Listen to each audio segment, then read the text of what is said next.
Il existe à travers le monde des histoires complètement folles dont vous n'avez pas idée, des petites anecdotes parfois horribles ou parfois surprenantes, qui se produisent comme ça à travers le monde. Ces différentes choses sont regroupées dans un endroit d'internet secret que vous ne trouverez que chez Toony. Plongeons ensemble encore une fois dans le monde génialissimo des micro-histoires totalement folles que j'adore. Et je peux vous assurer que vous ressortirez de cette vidéo avec une culture générale en petites histoires, en petites anecdotes qui dépassent évidemment l'entendement. J'en fais pas un petit peu trop là? Pas du tout. Tout ceci est bien réel. Les crevards n'ont pas de limite.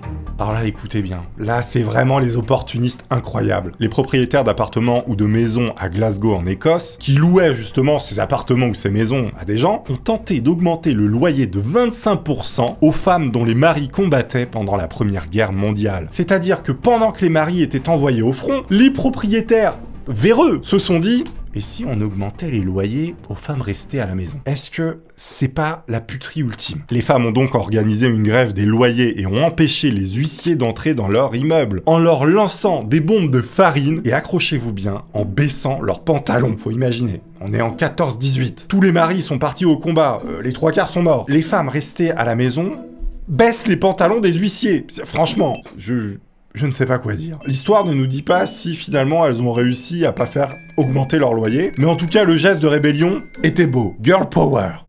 La SNCF n'aurait pas fait mieux. Cette fois-ci, on est en 2009. Il fait extrêmement froid car on est en Sibérie. Il y a un touriste américain qui a été presque laissé pour compte par son train transcontinental. Il s'est accroché à l'extérieur pendant 2 heures sur plusieurs dizaines de kilomètres avec seulement un t-shirt et un jean, alors que la température était en dessous de 0. C'est-à-dire que le train, en fait, il s'est arrêté dans la pampa glaciale. Le mec est descendu pour faire un petit pipi. Au calme, il s'est dit, bon, voilà, on va profiter de la nature. Sauf que le train est reparti. Voilà, bon. Là, faut imaginer, le mec, il s'accroche à son train. Pendant 2 heures, il est dans le froid, il était en t-shirt. C'est-à-dire qu'ils ont retrouvé un mec congelé accroché au train. Bon, tout le monde se demande qui c'était. L'histoire ne nous dit pas s'il a eu ses billets remboursés. Arnaqué comme des bleus. Or celle-là, elle est géniale. Elle est drôle, c'est une arnaque, mais elle est géniale. Le plus petit gratte-ciel du monde à Wichita Falls a été construit en 1919. Les investisseurs qui étaient éloignés de cette zone de construction, qui vivaient dans un autre pays, et donc ils ne pouvaient pas venir vérifier le chantier, ils ont été totalement arnaqués en n'étant pas informés des unités de mesure sur les plans prévus pour la construction de ce gratte-ciel. C'est-à-dire que les mecs qui ont construit le truc, ils n'ont pas mis l'échelle sur les plans. C'est-à-dire que la véritable échelle était en pouces au lieu d'être en pied. Au lieu d'avoir un gratte-ciel qui fait 100 mètres de haut, j'en sais rien, le gratte-ciel ne faisait que 10 mètres de haut. C'est-à-dire que les investisseurs du monde entier, ils sont arrivés pour voir l'énorme building qu'ils avaient, du moins dans lequel ils avaient mis tout leur pactole. Ils sont arrivés, ils ont vu une tour de merde. Je donnerais très cher pour voir la tronche des mecs quand ils ont débarqué sur le chantier. Non mais toi, tu t'attends à voir le Burj Al Arab ou un truc comme ça? T'as un pauvre plongeoir tout pourri. Ah, c'est des génies, on peut pas dire autrement. J'ai également une anecdote personnelle assez incroyable et je vous jure que c'est vrai. En fait, je viens de me faire hospitaliser car j'avais un bilan sanguin qui indiquait que mon sang, c'était plus du pétrole brut que de l'hémoglobine. Donc j'ai passé plein d'examens, type scanner et analyse, et je n'ai pas de mutuelle. Du coup, le partenariat que je veux vous présenter, je vous jure que c'est ma mutuelle, ça va permettre peut-être de me sauver la vie. Il ne faut pas croire que les soins sont gratuits. Pas du tout, c'est cher. Donc merci beaucoup à Mobile Legend Adventure, peut-être de me sauver la vie. Bon, vous connaissez maintenant Mobile Legend Adventure, c'est comme un membre à part entière de ma famille. MLA pour les intimes. Mais alors, qu'est-ce que c'est? C'est un jeu mobile de stratégie gratuit, un RPG avec plus de 100 héros uniques. Et avec MLA, même quand vous ne jouez pas, le jeu joue pour vous. Et ça, les amis, c'est vraiment le futur. 5 classes de héros, tank, combattant, mage, tireur d'élite et soutien. Et 7 factions, élémentaire, martial, technique, lumière, ténèbres, ordre et chaos. La légende raconte que les possibilités de jeu sont supérieures au nombre d'atomes dans l'univers, avec toutes ces combinaisons possibles. Et ça, c'est vrai. Vous pourrez également partir savater du margoulin dans des donjons et collecter des clés pour ouvrir les portes de la mémoire dans des labyrinthes. Vous devrez faire les bons choix, alors restez sur vos gardes. Vous avez par exemple Tokinibira qui va arriver pour l'événement Island Party. Tokinibira, moi je l'apprécie tellement que je pourrais l'adopter comme second enfant. Il est pas magnifique? Mais alors, en quoi consiste l'événement Island Party? Durant une aventure, les héros ont découvert une mystérieuse et magnifique île. Du coup, ils décident d'y venir tous les étés pour y faire la fête et passer les vacances. Sauf que tout ne va pas se passer comme prévu. Partagez l'invitation avec tous vos amis et recevez des récompenses. Vous pourrez par exemple participer à des chasses au trésor, obtenir gratuitement des héros populaires, et vous accéderez à de nouveaux skins pour Freya, Selena, One et Tokinibara. Téléchargez MLA avec le lien en description ou le QR code à l'écran, et participez à l'événement Island Party, pour gagner un max de cadeaux qui feront de vous quelqu'un de surpuissant. MLA organise des concours pour gagner notamment des PS5, des Nintendo Switch, mais aussi des cartes cadeaux Amazon. Mais ça, c'est eux qui gèrent. Merci beaucoup à MLA, retrouvez tout en description. C'est ma mutuelle. Elle a échappé à une lobotomie. Comme on va le voir parfois, la vie ne tient qu'à un fil. Du moins, le cerveau ne tient qu'à un fil. L'auteure néo-zélandaise Janet Frame a été faussement diagnostiquée comme schizophrène. Et elle devait être lobotomisée. En fait, à l'époque, on lobotomisait les gens parce que les médicaments n'existaient pas. C'est-à-dire qu'on vous mettait un pic à glace, on vous enlevait un bout de cerveau, et puis vous vous retrouviez un petit peu en mode y a plus rien, quoi. C'est-à-dire que comme ça bave et tout. Bon. Sauf que juste avant l'opération, elle a remporté le prix littéraire le plus prestigieux de Nouvelle-Zélande, convainquant les médecins d'annuler l'intervention. Alors c'est-à-dire qu'il faut gagner un prix pour éviter une lobotomie? Combien de génies étaient considérés comme un petit peu fous? Même si le terme est pas forcément glorieux, fou. Ça veut dire quoi? Moi je suis pas d'accord. La coiffeuse archéologue.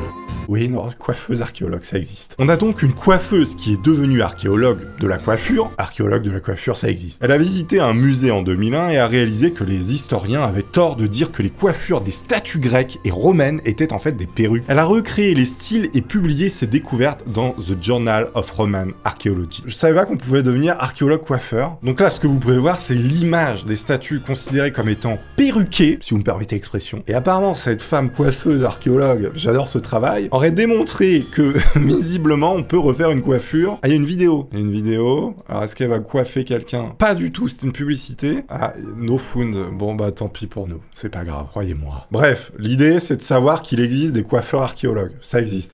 Le don ultime pour la science. Donc elle, c'est une femme qui était déterminée à aider les autres, et ça c'est beau. Andromachi Papanicolaou, je pense qu'elle est grecque, il y a de fortes chances. C'est l'épouse de l'homme qui avait inventé le test PAP, je ne sais pas ce que c'est. C'est le test de Papanicolaou. C'est une méthode de dépistage cervical, utilisée pour détecter des processus potentiellement précancéreux. D'accord. Donc apparemment, dans la colonne vertébrale, on peut voir si éventuellement on peut avoir un cancer de l'utérus ou autre chose. Ça a donné son nom, visiblement, vous allez comprendre pourquoi. Eh bien, Papanicolaou s'est porté volontaire pour se faire prélever son col de l'utérus tous les jours pendant 21 ans pour aider dans la recherche. Leurs découvertes ont permis de sauver des vies de millions de femmes en prévenant le développement du cancer du col de l'utérus grâce à une détection précoce. Est-ce que c'est pas le don de soi ultime? Tous les jours, pendant 21 ans, on vient te prendre un morceau d'organe. Je sais pas si vous imaginez, en plus l'utérus c'est à l'intérieur. Cette femme, c'est une héroïne. Oui. Tolkien avait le seum. Alors ça, je savais pas du tout que Tolkien avait fait un procès à Donjons et Dragons. En fait, l'estate de Tolkien, donc tous ceux qui gèrent le monde de Tolkien, tout ce qu'il a écrit, ils ont poursuivi Donjons et Dragons pour avoir utilisé le mot dragon, nain, elfe, gobelin, hobbit, orc et balrog pour une utilisation interdite, sauf que le juge a statué que tous ces mots tombaient dans le domaine public, tellement ils étaient utilisés, sauf hobbit et Balrog. C'est-à-dire que le Seigneur des Anneaux, Tolkien, ce que vous voulez, ils ont les droits à vitam aeternam sur Balrog et Hobbit. En même temps, Hobbit et Balrog, je veux dire, c'est vraiment le truc qui est lié à Tolkien. Parce que dragon, voilà, tout le monde utilise dragon. L'estate de Tolkien a tenté de se garder le mot dragon quand même. Faut arrêter. Quand le siège éjectable vous fait entrer au Panthéon. Alors celle-là, elle est géniale parce qu'en fait, c'est une marque de siège éjectable qui a décidé de faire un truc. Lorsqu'un pilote s'éjecte d'un avion avec un siège éjectable de marque Martin Baker, le fabricant lui donne un article de journal. En fait, il rentre plutôt dans un club des mecs qui ont été éjectés grâce à un siège éjectable, notamment ceux de cette marque. L'Ejection Tie Club est réservé uniquement à ceux qui ont été éjectés d'urgence d'un avion à l'aide d'un siège éjectable Martin Baker. Et dedans, il y a plus de 6000 membres. L'histoire ne nous dit pas s'ils mettent dans le club les mecs qui n'ont pas survécu à l'éjection. Non, parce que là, ça ferait de la mauvaise pub. Je sais pas s'il y a des gens décédés dans ce club. Mais en tout cas, regardez, si on va sur le Martin Baker Ejection Tie Club, on peut voir tous les gens qui ont été éjectés. C'est incroyable. Et en fait, il y a une petite histoire qui explique à chaque fois ce qui s'est passé sur l'accident. Voilà pourquoi ils ont été éjectés. Il y a vraiment un club de mecs qui se sont fait éjecter d'avion. J'adore ça. L'exposition à la lumière UV augmente la libido. L'humain dont les parents étaient deux humains différents. Vous ne comprenez rien à ce titre? C'est normal, écoutez plutôt. Denny, de son nom, est le seul individu connu dont les parents étaient deux espèces d'humains différentes. Elle vivait il y a 90 000 ans en Asie centrale. Un fragment de son os a été retrouvé en 2012. En fait, sa mère était néandertalienne et son père était dénisovien. Ce fragment d'os qu'on a retrouvé était donc issu de deux espèces d'humains différentes quand les espèces d'humains n'étaient pas Homo sapiens. On pouvait effectivement lui dire ta mère, la néandertalienne. Ça marchait. Il se fait engloutir par un trou. Alors là, on va parler de ce qu'on appelle des dolines, ou sinkhole en anglais. D'après Wikipédia, une doline est un trou. Fin de Wikipédia. En fait, c'est un trou qui se forme et cavale tout n'importe où sur Terre. Comme vous pouvez voir sur cette image, par exemple, ça fait très peur. Eh bien, figurez-vous qu'en 2013, en Floride, une doline s'est ouverte de manière inattendue sous la chambre d'un homme qui s'était endormi, et ce trou l'a avalé tout entier. On n'a jamais retrouvé cette personne, et évidemment, il est présumé mort. Là, on a des images de la maison, et en fait, le trou était pas si gros. Il venait d'aller se coucher quand il a entendu un grand bruit venant de la chambre. Son frère a entendu « Aidez-moi, aidez-moi ». Jérémy a ouvert la porte et a vu que le lit de son frère avait été aspiré dans le trou. Il a sauté dedans et a commencé à creuser, mais il a plus rien entendu de son frère. Apparemment, ils étaient 5 ou 6 dans la maison et il y a que lui qui a été aspiré. Bon, c'est ballot. Vraiment, le mec dormait au pire endroit, quoi. Il y a un trou de 2 mètres, le mec est tombé dedans. Terminé. Et apparemment, en profondeur, c'est pas si petit. Ça peut faire des dizaines de mètres, voire des centaines de mètres de profondeur. Et être pas tellement large. Littéralement un puits sous votre lit. Ça peut arriver à chacun d'entre vous. Que voyez-vous dans le noir? Alors ça, je ne le savais pas, et vous allez être surpris. Les humains ont l'acuité visuelle diurne la plus élevée de tous les mammifères. Attention, les mammifères et diurnes. C'est-à-dire que c'est quand il n'y a plus beaucoup de lumière, et ça comprend pas d'autres animaux qui ont une vue bien plus perfectionnée en urne. En urne? On va dire en urne. C'est-à-dire que quand il n'y a plus beaucoup de lumière, voilà. Eh bien, les humains ont la meilleure acuité visuelle de tous les mammifères en lumière diurne. Et même parmi les plus élevés de tous les animaux. Sauf évidemment certains oiseaux de proie qui ont une bien meilleure vue. Cependant, nous avons une vision nocturne totalement nulle. C'est-à-dire qu'ils sont en train de nous dire que quand il n'y a pas beaucoup de lumière, on est les boss. Par contre, quand il fait totalement noir, c'est fini, hein, c'est canne blanche. En même temps, on est des super prédateurs au top de la chaîne alimentaire. Il faut quand même avoir une bonne vision pour acheter son steak à Intermarché. Et moi, je pense que toutes ces facultés qu'on a, notamment de courir longtemps, parce que nous, les humains, normalement, on est des coureurs de fond. On chassait en courant très longtemps à travers les proies. Eh bien, toutes ces facultés, au fil des centaines d'années, elles vont probablement disparaître. Puisque maintenant, notre poulet, on court plus après, ou le gibier, on court plus après. On l'a soit dans le jardin, soit à Super U. Donc, on n'a plus besoin de tout ça. Évidemment, si notre corps n'a plus besoin de tout ça, eh bien, il va pas le garder. On va devenir, comme ça, des mangoustes. Un acteur tueur en série qui mangeait des chiens. Est-ce que ce titre est incroyable? Oui. On est sur un film chinois de 93 qui s'appelle Un vieil homme et son chien. Bon, déjà, vous avez compris. Ce film a été interdit dans son pays natal, donc la Chine, pendant des décennies en raison de la découverte que le dresseur de chiens et que la doublure de l'acteur principal était en fait un tueur en série qui nourrissait ses victimes qu'il kidnappait avec des chiens. Ça existe. Il y a un dresseur de chiens pour film qui était en fait un tueur en série qui kidnappait des gens et qui les nourrissait avec des chiens. C'est même indiqué qu'il nourrissait ses victimes avec les chiens qu'on voyait à l'écran. C'est-à-dire que si vous regardez ce film, alors c'est horrible, hein, Un vieil homme et son chien de 1993, les chiens que vous voyez à l'écran ont servi à nourrir les victimes de la doublure dresseur de chiens avant qu'il les bute. Je ne pensais jamais lire un truc pareil, ça existe. Bon, j'espère qu'il est allé en prison, ce monsieur. Le mec s'attaque à la fois à des animaux, à des humains, et en plus c'est un vieux pervers parce qu'il utilise des chiens pour... C'est atroce. Non mais vraiment, il y a des barjots. Hein. Le prétexte foireux. Celle-là, elle est très rapide, mais elle est rigolote. Vous savez, quand vous allez à l'école et vous dites « Mon chien a mangé ma copie que j'ai travaillée toute la veille ». Vous savez, ces plans foireux où vous tentez de mettre une disquette à votre prof. Eh bien, c'est arrivé à un mec. John Steinbeck a passé 2 mois à réécrire Des souris et des hommes, donc un livre, après que son chien ait mangé la seule copie du manuscrit original. Vous dites ça à la CPE, ça ne passe pas. Mon chien a bouffé ma copie de SVT. Non, lui, ça lui est vraiment arrivé. Raconte-nous l'histoire. Avec plaisir, les enfants. Moi, une fois, j'avais dit, j'ai renversé de l'eau sur mon truc. En fait, c'était moi qui avais renversé de l'eau exprès, j'avais ramené le truc, qui était évidemment pas fini, j'avais écrit 2 lignes. C'était pas passé. Non, pas du tout. Quand le bus devient interminable. Alors là, je crois que c'est l'histoire la plus incroyable que j'ai jamais entendue. Imaginez une ligne de bus qui traverse quasiment la moitié de la planète. Ça a existé. On est en 1950 à peu près, eh bien, il y avait une ligne de bus qui reliait Londres, en Angleterre, à Calcutta, en Inde. Je sais pas si vous imaginez le trajet là, vous pouvez voir sur une carte, il y a un petit peu de distance. Eh bien, il fallait à peu près 50 jours au bus pour rejoindre Calcutta à Londres. Imaginez le type qui vit à Calcutta, qui veut aller bosser à Londres, tous les matins, tous les 50 jours, il prend son ticket pour faire le voyage, c'est pas possible. 1 mois et demi pour arriver au boulot.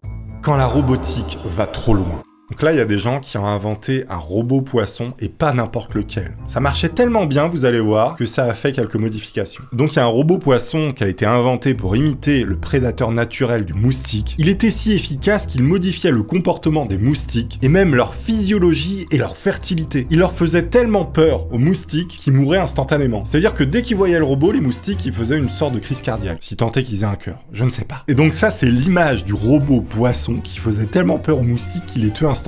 C'est mieux que des biocides quand même. En fait, il avait été introduit il y a 100 ans en Australie pour buter les moustiques, sauf que maintenant c'est une des plus grandes menaces dans les eaux douces en Australie parce qu'il s'est multiplié beaucoup trop. Ah, bon c'est là qu'on voit qu'il faut pas trop implanter des espèces à droite à gauche, ça marche pas. La nature, voilà, faut la laisser un petit peu faire. Le pourboire qui change votre vie. Là, je pense que tous ceux qui bossent dans la restauration ou autres qui peuvent avoir un pourboire aimeraient tomber sur ça. Tonda Dickerson. C'est une serveuse qui a reçu en pourboire un billet de loterie. C'est-à-dire qu'un client lui a filé petit billet de loterie, voilà, en guise de pourboire. Eh bien, en fait, ce ticket de loterie était gagnant d'un jackpot de 10 millions de dollars. Et devinez ce qui s'est passé. Elle a été poursuivie en justice par ses collègues qui ont exigé une part, mais également par la personne qui lui a donné le pourboire. Elle a exigé un camion. La personne qui a donné le pourboire demandait un camion, parce qu'en fait, c'était un camionneur. Il voulait que la serveuse lui paye un camion. Et ensuite, elle a été poursuivie par le fisc américain qui a exigé un impôt sur les donations. Et elle a fini ruiné.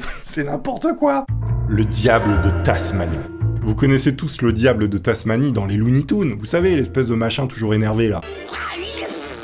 Je vais vous raconter une petite caractéristique de cet animal qui est plutôt al dente. Le diable de Tasmanie porte jusqu'à 50 bébés, sauf que les femelles n'ont que 4 mamelles. Et là, vous vous dites, bon, 50 bébés, 4 mamelles, va y avoir un problème. Effectivement, les 4 premiers bébés qui réussissent à passer le canal de naissance et à rejoindre la poche qui permet de grandir ont une chance de survivre. Tandis que les autres, c'est-à-dire les 46 autres, ils finissent mangés par la maman.